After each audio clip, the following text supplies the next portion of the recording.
नाज़रीन, एक बड़ा इकदाम सामने आया है। प्यूटन की जानिब से सऊदी अरेबिया के किंग सलमान को खत लिखा गया है और ताल्लुकात को अगली सतह पर ले जाने की बात की गई है। इसे बड़ी गैर मामूली अहमियत के साथ देखा जा रहा है। प्यूटन ने किंग सलमान को खत लिख दिया है और इसके साथ साथ जो वेस्टर्न मुल्कों की पार्लियामेंट्स हैं वहां से अब आवाजें उठना शुरू हो गई हैं, असलहा बंदिश के हवाले से, सैंक्शंस के हवाले से और फौरी जंगबंदी के हवाले से।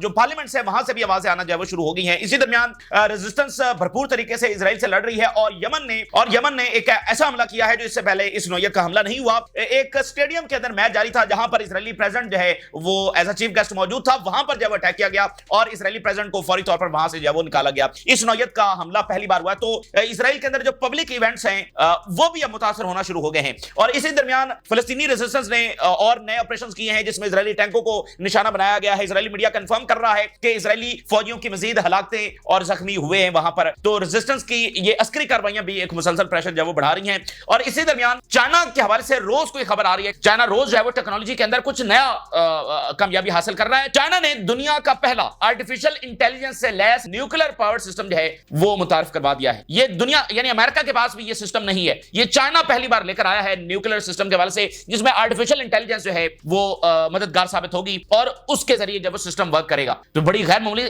ये इनोवेशन है और ये सारी चाइनीज यूनिवर्सिटीज के अंदर हो रही है। इसलिए आप देखिए कि अमेरिका ने चाइनीज जो स्टूडेंट्स हैं उनके खिलाफ अग्रेसिव स्केल के ऊपर जाकर उनके वीजा जब रिवोक किए हैं। चाइना की जो यूनिवर्सिटीज हैं वो इस वक्त रिसर्च और इनोवेशंस और डिस्कवरीज इसकी जो है वो मरकज बन चुकी हैं और इसलिए चाइना जो है वो इंटरनेशनल स्टूडेंट्स को मदऊ भी कर रहा है कि आप हमारे पास आए। और इस वक्त सबसे ज्यादा जो रिसर्च पेपर्स हैं वो भी चाइना से पब्लिश हो रहे हैं और उनकी यूनिवर्सिटी से एक से बढ़कर एक कारनामा जो है ये सामने आता चला जा रहा है। ये तमाम सूरत हाल आपके सामने शेयर करेंगे। नाज़रीन, न्यू वर्ल्ड ऑर्डर की सतह पर एक इकदाम सामने आया है। इस वक्त दुनिया तब्दील हो रही है, अलायंसेस तब्दील हो रहे हैं, किसी के नए ताल्लुकात बन रहे हैं और कहीं ताल्लुकात मौजूद हैं उनको मजबूत किया जा रहा है और कहीं जो ताल्लुकात हैं वो जब सर्द महरी का शिकार है और अलायंसेस जब वो बदल रहे हैं। तो यहां पर प्यूटन की जानिब से सऊदी अरेबिया के जो किंग हैं यानी एमबीएस के जो वालिद हैं उनको लेटर लिखा गया है जिसमें रशिया और सऊदी किंगडम के जो रिलेशंस हैं जो ऑलरेडी बहुत अच्छे हैं, एक जबरदस्त एंगेजमेंट दोनों की मौजूद है, लेकिन अब उसको किसी और लेवल के ऊपर ले जाने की बात की गई और ये रशिया खुद ऑफर कर रहा है। और ये किस लेवल के ऊपर होंगे? ये ना सिर्फ बायलैटरल होंगे बल्कि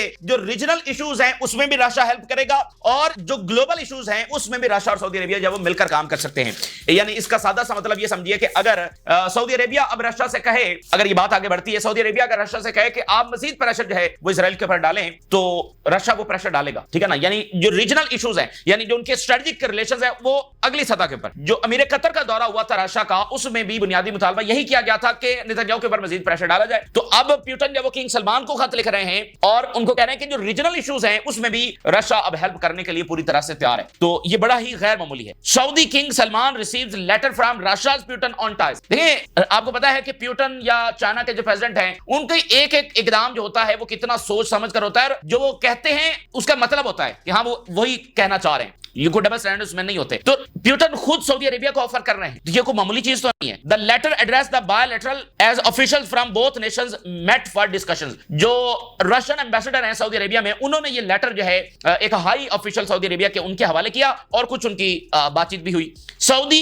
Russian official discuss regional developments. Discussion also covered recent developments in the Middle East and global affairs indicating a broader dialogue beyond bilateral issues. सिर्फ दो तरफा ताल्लुकात नहीं कि हमें एनर्जी में ज्यादा काम करना है, हमें ट्रेड में ज्यादा काम करना है, हमें टेक्नोलॉजी ट्रांसफर करना, नहीं ये नहीं। रीजनल जो इश्यूज हैं उस पर मिलकर काम और ग्लोबल अफेयर्स के ऊपर भी मिलकर जो है वो काम हो सकता है। लेकिन खासकर मिडिल ईस्ट के अंदर यानी मिडिल ईस्ट में कोई यमन का मसला है, कोई लेबनान में है, कोई शाम में है, कोई इराक में है और सबसे बड़ा मसला फलस्तीन है। और अगर ईरान के साथ कोई रिजर्वेशंस है तो वो भी हल किए जा सकते हैं। और सबसे बड़ा मसला फलस्तीन जिसमें इस वक्त मिडिल ईस्ट की जो रियासतें हैं वो जाहिर बात है सीजफायर तो चाहती हैं, पता नहीं वो फुल जोर लगा रहे हैं या नहीं, लेकिन सीजफायर तो वो चाहते हैं। तो रशिया ऑफर कर रहा है कि हम पूरी तरह से तैयार हैं। State of Russian Saudi ties. इस वक्त ये ताल्लुकात किस लेवल के ऊपर हैं? बड़े जबरदस्त ऑलरेडी ताल्लुकात हैं और ये ताल्लुकात जो है वो मजीद ग्रो भी कर रहे हैं प्रैग्मेटिक और स्ट्रेटेजिक अंदाज के अंदर। और खासकर इस वक्त जो इनका कॉपरेशन है वो एनर्जी के अंदर है क्योंकि दोनों ऑयल प्रोड्यूसिंग कंट्रीज हैं और ओपेक का हिस्सा है दोनों। और सऊदी अरेबिया तो सबसे ज्यादा इन्फ्लुएंस रखता है ओपेक के ऊपर। और एक बड़ा इंपॉर्टेंट वाकया हुआ था बाइडेन दौर में, जब यूक्रेन की जंग शुरू हुई तो बाइडेन ने प्रेशराइज किया सऊदी अरेबिया को क्योंकि ओपेक के अंदर सबसे ज्यादा जो इन्फ्लुएंस है वो सऊदी अरेबिया का है। तो सऊदी عربیہ کو پریشرائز کیا بائیڈن انتظامیہ نے کہ وہ تمام اوپیک کنٹریز کو کہیں کہ جو آئل پروڈکشن ہے وہ بڑھائی جائے، کیونکہ آئل پروڈکشن بڑھے گی تو قیمتیں کم ہو جائیں گی اور اس سے رشیا جو ہے وہ ریونیو اس کو کم ملے گا۔ لیکن سعودی عربیہ نے کیا کیا؟ سعودی عربیہ نے پہلے سے جو پروڈکشن ہو رہی تھی اس کو بھی کم کر دیا، تو اس سے رشیا کو فائدہ ہوا کیونکہ قیمتیں اوپر چلی گئیں، تو رشیا نے جو آئل بیچا اس سے انہوں نے ریونیو زیادہ کمایا اور جنگ میں ان کو ریونیو زیادہ چاہیے، اور بائیڈن انتظامیہ کہہ رہے تھے کہ آپ آئل زیادہ پروڈیوس کریں، لیکن سعودی عربیہ نے اس لیول کے اوپر نہیں بلکہ اس سے بھی نیچے پروڈکشن جو ہے وہ کم کر دی۔ تو یہ ایک ریسنٹ ٹائم کے اندر یہ ایک سب سے بڑا واقعہ تھا سعودی عربیہ اور رشیا کے ریلیشنز کا۔ اور پھر ریسنٹلی پیوٹن نے دورہ بھی کیا اسی جارحیت کے درمیان، یو ای آئے اور اس کے بعد سعودی عربیہ گئے، اور ابھی پھر جو رشینز اور امریکنز کا ڈائلاگ ہوا ہے وہ بھی سعودی عربیہ میں ہوا، اور 2 سے 3 مرتبہ جب وہ پیوٹن نے ایم بی ایس کو کال بھی کیا جو آن ریکارڈ ہے، شاید اس سے زیادہ کی ہو لیکن آن ریکارڈ 2 سے 3 مرتبہ یہ کال ہوئی ہے۔ تو یہ ایگزسٹنگ ریلیشنز ہیں جو اچھے ہیں اور گرو بھی کر رہے ہیں، لیکن اب اس سے زیادہ، اور پیوٹن نے جو عرب لیڈرشپ ہے اس کو اکتوبر کے اندر سعودی عربیہ بھی انوائٹ کر رکھا ہے، جس میں یعنی ایم بی ایس بھی شریک ہوں گے متوقع طور پر، امیر قطر ہیں، یو ای کے پریزیڈنٹ ہیں، اور ایجپٹ کے پریزیڈنٹ ہیں، جارڈن کے کنگ ہیں، عراق کے پرائم منسٹر ہیں، تمام جو عرب لیڈرشپ ہے اس کو ماسکو کے اندر انوائٹ کیا گیا۔ تو یہ آج جو اقدام سامنے آیا ہے اس کو آپ اس تناظر میں بھی سمجھ سکتے ہیں، جو ٹرمپ کا دورہ ہوا ہے اس نے مڈل ایسٹ کے اوپر اپنا غلبہ دکھانے کی کوشش کی، اپنا انفلوئنس بڑھانے کی کوشش کی ہے۔ یہ جو مڈل ایسٹ کے کنٹریز ہیں نا، ان میں سے کوئی بھی ایسا نہیں ہے جو کوئی گلوبل پاور بن سکے، کیونکہ نہ یہ ٹیکنالوجی پروڈیوس کر رہے ہیں، نہ یہ کوئی ایسی ریسرچ میں دنیا میں آگے ہیں، نہ یہاں پر کوئی ایسی یونیورسٹیز ہیں، تو یہ کوئی ایسے کنٹریز نہیں ہے جو کوئی گلوبل پاور بن سکیں، یعنی یہ رشیا، چائنا، برطانیہ، فرانس یا امریکہ بن سکیں یا جرمنی بن سکے، ایسا تو کچھ بھی نہیں ہے۔ لیکن یہ جس کے ساتھ کھڑے ہوں گے وہی سرفرازی حاصل کرے گا، یعنی ان کا کردار ایسا ہے کہ یہ جس بھی طرف گئے، یعنی ان کے بغیر گلوبل آرڈر چلایا نہیں جا سکتا، نہ نیا بنایا جا سکتا ہے، یہ جس طرف کھڑے ہوں گے اسی کو اسٹریٹجک ایڈوانٹیج حاصل ہو جائے گا۔ تو ٹرمپ نے یہاں پر آ کر اپنا انفلوئنس ہے وہ دوبارہ سے ری انفورس کرنے کی کوشش کی، امریکہ کا انفلوئنس جو ختم ہو رہا تھا۔ اب یہ مڈل ایسٹ میں جوابی کاروائیاں چلتی رہیں گی۔ چائنا نے سعودی عربیہ اور ایران کی دوستی کروائی، امریکی ماڈل کو فیل کر دیا جو اس پر چل رہا تھا کہ سعودی عربیہ اور ایران کی لڑائی ہوتی رہے گی، اسلحہ بکتا رہے گا اور امریکی مداخلت کا جواز بنتا رہے گا، یہ چین نے کیا۔ پھر ٹرمپ نے آ کر اسی ماڈل کو ری امپوز کر دیا، اور پھر ایران سے بھی سٹیٹمنٹس آئی، اور اب پیوٹن کا یہ اقدام جو ہے اس کو آپ اسی تناظر میں دیکھ سکتے ہیں، یعنی امریکہ کا انفلوئنس بڑھانے کی کوشش، آگے سے پھر جوابی کروائیں۔ تو انہوں نے کنگ سلمان کو اور پھر جو لیڈرشپ ہے اس کو وہاں پر بلا رکھا ہے، تو یہ کافی امپورٹنٹ ہے، اور یہ بتا رہا ہے کہ آنے والے دن اسرائیل کے لیے اور مشکل ہونے جا رہے ہیں، کیونکہ دونوں طرف کے جو بلاکس ہیں، دونوں طرف کی گلوبل پاورز ہیں، وہ مڈل ایسٹ کنٹریز کو آفر کر رہی ہیں۔ تو یہ سارا جو ہے نا مڈل ایسٹ کے کنٹریز اب اس کو کیسے یوٹیلائز کرتے ہیں اور کتنا زور لگاتے ہیں فلسطین کے سیز فائر کے لیے اور فلسطین ریاست کے لیے، بہرحال دیکھنا ہے۔ اچھا، اسی درمیان جو اسرائیل ہے اس کو یہ خطرہ پڑ گیا ناظرین کہ اس کی جو اسلحہ سپلائی ہے وہ رک سکتی ہے، یورپ سے اس کی جو اسلحہ سپلائی ہے وہ رک سکتی ہے، یہ اسرائیل کو خطرہ پڑ گیا ہے۔ اور اس کا نتیجہ کیا ہوگا؟ اسرائیلی فارن منسٹر کا ذرا سٹیٹمنٹ دیکھیے جو کچھ ہی دیر پہلے آیا ہے، اور دنیا کی ماڈرن ہسٹری کی سب سے بڑی جینوسائیڈ کرنے والے ظالموں کے چہروں اور زبانوں کے اوپر ذرا خوف دیکھیے آج۔ اسرائیلی foreign minister says arms embargoes will lead to second holocaust and end of Israel۔ Israeli foreign minister کہہ رہا ہے کہ اگر ایسا ہوا تو اسرائیل جو ہے وہ ختم ہو جائے گا، ڈسٹرائے ہو جائے گا اگر اسلحہ روکا گیا۔ تو ایک بات تو حقیقت ہے کہ اسرائیل نے ڈسٹرائے ہونا ہے، اور اس اقدام سے اس میں اور تیزی آئے گی۔ دوسری بات یہ جو دوسرے والی کر رہے ہیں نا کہ ہمارے ساتھ یہ ہو جائے گا اور سیکنڈ ہولوکاسٹ اور وہ سارا، تو یہ اپنی طرز میں ایک وکٹم کارڈ بھی ہے جو یہ ہمیشہ سے کھیلتے ہیں، یعنی کہ ان کو اسلحہ ملتا رہے اور یہ فلسطینیوں کے اوپر اس کو استعمال کرتے رہیں، یہ ان کا ماڈل ہے، اور اگر نہیں ملے گا تو پھر یہ فوراً سے وکٹم بن جائیں گے کہ دیکھو پھر ہمارے ساتھ پتہ نہیں کیا ہو جائے گا۔ اب سیز فائر کے ساتھ اسلحہ ملے وہ ان کو قبول نہیں ہے، سیز فائر بھی نہیں کرنا چاہتے اور اسلحہ بھی ملتا رہے، تو اس کے دو اینگلز ہیں۔ بہرحال اب وہ خوف اپنی زبانی کہہ رہے ہیں کہ اینڈ آف اسرائیل جو ہے وہ ہو جائے گا، تو وہ تو ایک نہ ایک دن ہو کر رہنا ہے، کیونکہ وہ اس دنیا کا نہیں فیصلہ ہے، وہ جس نے دنیا بنائی ہے اس کا یہ فیصلہ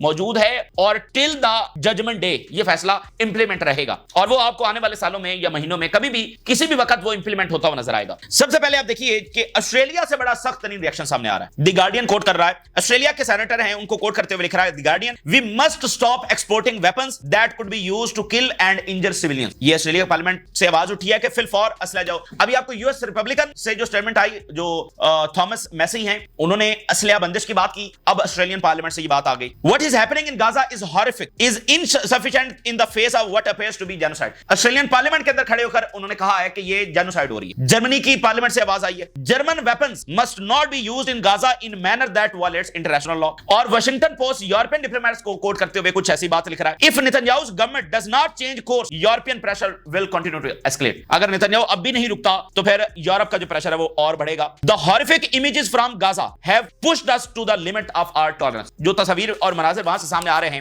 اس نے ہمیں مجبور کیا ہے کہ ہم اب اس ڈائریکشن میں بڑھیں اور اسرائیل کو روکیں۔ Discontent is rising in Europe as officials lose patience with Netanyahu۔ تو یورپ سے جو مخالفت ہے، جو ڈسکنٹینٹ ہے وہ نتنیاہو گورنمنٹ کے خلاف بڑھتا چلا جا رہا ہے۔ تو اوورآل ایک زبردست تحریک ہے جس کا آغاز ہو چکا ہے، اور اسرائیل فلسطین تنازع میں for the very first time Europe نے یہ سٹانس स्टांस लिया है, ये पोजीशन ली है, और इन 20 महीनों में पहली बार वो इसको जेनोसाइड भी डिक्लेयर कर रहे हैं और इजराइल को ये भी रिकॉग्नाइज कर रहे हैं कि वो बच्चों को जब निशाना बना रहा है। ये सारी चीजें हो रही हैं। तो एक तरफ जो ये बड़ी अच्छी बात है कि यूरोप से ये तहरीक उठ चुकी है, लेकिन दूसरी तरफ देखिए ये कितनी बड़ी बेरहमी है और कितना बड़ा बेरहमी का सबूत है कि सबके चेहरे जो है वो कितने काले हैं और सबके दिल जो है वो कितने बेरहम हैं। यानी कि 20 माह तो हो चुके हैं, 1 लाख से ज्यादा बंदा वहां पर अपनी जानें दे चुका है, जिसमें 70% औरतें और बच्चे हैं और लाखों की तादाद के अंदर जख्मी हैं और भूखे हैं। अभी यूनाइटेड नेशन की रिपोर्ट आई है, उन्होंने कहा है Gaza is the hungriest place on earth. दुनिया की सबसे वो जगह जहां पर सबसे ज्यादा इस वक्त फाका ज़्यादा लोग मौजूद हैं वो गजा है, और खाना जो है वो उनसे चंद मिनट की दूरी के ऊपर खड़ा हुआ है। ये भी आप देखिए ना कितना बड़ा अलमिया है। वो खला के अंदर नहीं फंस गए हैं, वो इस जमीन पर हैं जिसके इर्द गिर्द तमाम मुस्लिम कंट्रीज हैं, जिनके बॉर्डर्स के ऊपर चंद मिनट की दूरी के ऊपर हंड्रेड्स ऑफ ट्रक्स खड़े हैं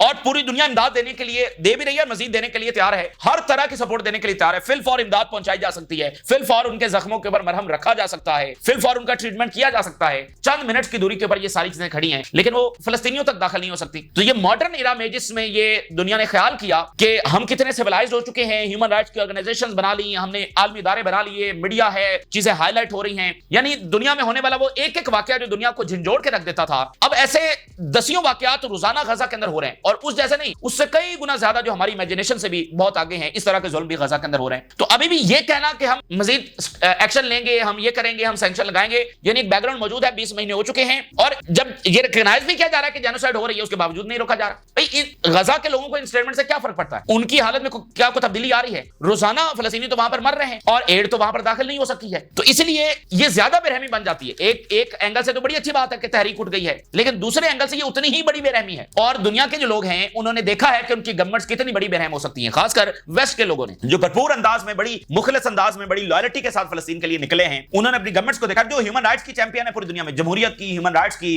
चैंपियन है पूरी दुनिया में मुदाखलत करते रहे, तो उनके स्याह काले चेहरे और बेरहम दिल भी अपने ही लोगों के सामने जब वो एक्सपोज हुए हैं।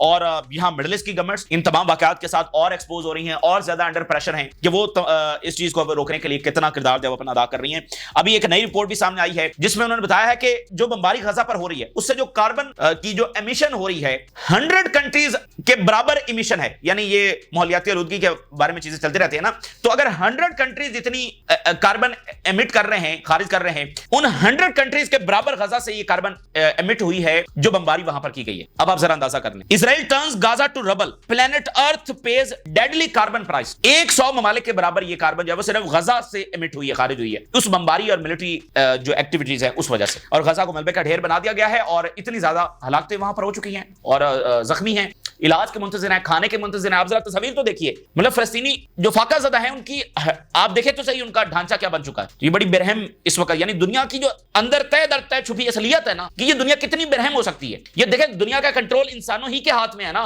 भाई कोई हैवान तो नहीं चला रहे दुनिया को, इंसान ही चला रहे हैं ना। तो ये इंसान कितने बेरहम हो सकते हैं। ये वर्ल्ड वॉर 2 के अंदर दुनिया ने देखा, वर्ल्ड वॉर 1 के अंदर देखा और उसके बाद यहां पर दुनिया देख रही है। बाकी देखें जंगें हुई हैं, 2 स्टेट्स आपस में टकराई, जाहिर बात है कहीं एम्पायर था और एक रियासत थी, लेकिन यहां पर तो बिल्कुल मॉडर्न हिस्ट्री में इसकी कोई मिसाल नहीं मिलती है। और यमन ने जनाब अटैक किया और पहली बार अपनी नौयत का एक मुख्तलिफ अटैक है जिसमें एक स्टेडियम पर कोई इनका फाइनल मैच हो रहा था, वहां पर इजरायली प्रेसिडेंट भी आया हुआ था और वहां पर कहीं अटैक हो गया और फिर फौरी तौर पर जो इजरायली प्रेसिडेंट है उसको वहां से निकाला और 10 मिनट तक जो बाकी वहां पर हजारों की तादाद में आए हुए थे जो शाकीन, वो इजरायली सेटलर्स, वो जनाब वहां पर लेटे रहे 10 मिनट तक। ये वहां पर हुआ है और ये अपनी नौयत का वाहिद वाकया है। अब उनके जो पब्लिक इवेंट्स है वो भी इस तरह से मुतासर होना शुरू हो गए। Israeli president was evacuated from the stadium to protected area accompanied by his wife. Tens of thousands of stadium attendees were asked to lie down for 10 minutes. 10 minute तक वो जमीन पर लेटे रहे following the launch of Yemeni missile. सिर्फ एक missile Yemen से आया। इसके साथ साथ जब वो फलस्तीनी रेजिस्टेंस ने भी कुछ बड़े ऑपरेशंस किए हैं जिसमें एक एंटी टैंक एक्सप्लोसिव डिवाइस जो है उन्होंने एक्सप्लोड की है। इसके अलावा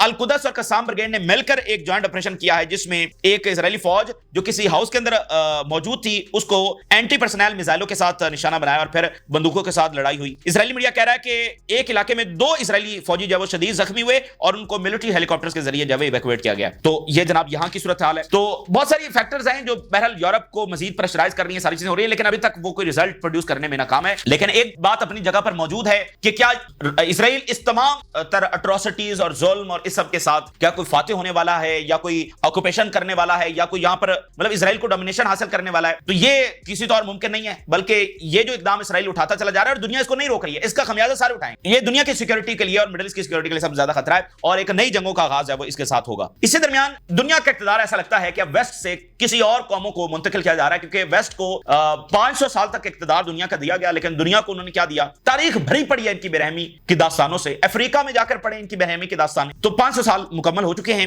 اور اب دنیا کا اقتدار کسی اور نیشن کو دیا جا رہا ہے، اور وہ نیشن جو ہے وہ چائنا ہے۔ اس وقت سب سے بڑے سائنٹسٹ وہاں پر پیدا ہو رہے ہیں۔ یہ بھی ایک قانون ہے قدرت کا، جس میں کسی قوم کو چن لیا جاتا ہے، پھر قابل ترین افراد وہیں پر پیدا ہوتے ہیں۔ اب آپ دیکھیے پچھلی 2-3 سینچریز میں دنیا کے قابل ترین افراد ویسٹ کے اندر پیدا ہوئے ہیں، چاہے وہ سوشل سائنسز ہیں، چاہے وہ اکانومیز ہیں، چاہے وہ دوسری ٹیکنالوجی سائنس، یہ سارا ویسٹ کے اندر وہ لوگ پیدا ہوئے ہیں، آئنسٹائن، یہ سارے۔ تو کچھ قوموں کو چن لیا جاتا ہے، یہ بھی ایک قدرت کا اصول ہے، ایسے ہی اقتدار جب وہ منتقل ہوتا ہے۔ تو آج قابل ترین لوگ وہاں پیدا نہیں ہو رہے ہیں، وہ ادھر پیدا ہو رہے ہیں، بڑے بڑے مائنڈز اور انوویشنز اور ریسرچ اور یہ سارا وہاں پر ہو رہا ہے۔ China unveils first artificial intelligence system for nuclear warhead verification. یہ ریئل نیوکلیئر ویپن کو دوسرے ویپن سے ڈسٹنگوش کر سکتا ہے، الگ کر سکتا ہے، آئیڈینٹیفائی کر سکتا ہے، اور یہ چائنا کی جو انسٹیٹیوٹ ہے ایٹامک انرجی کا،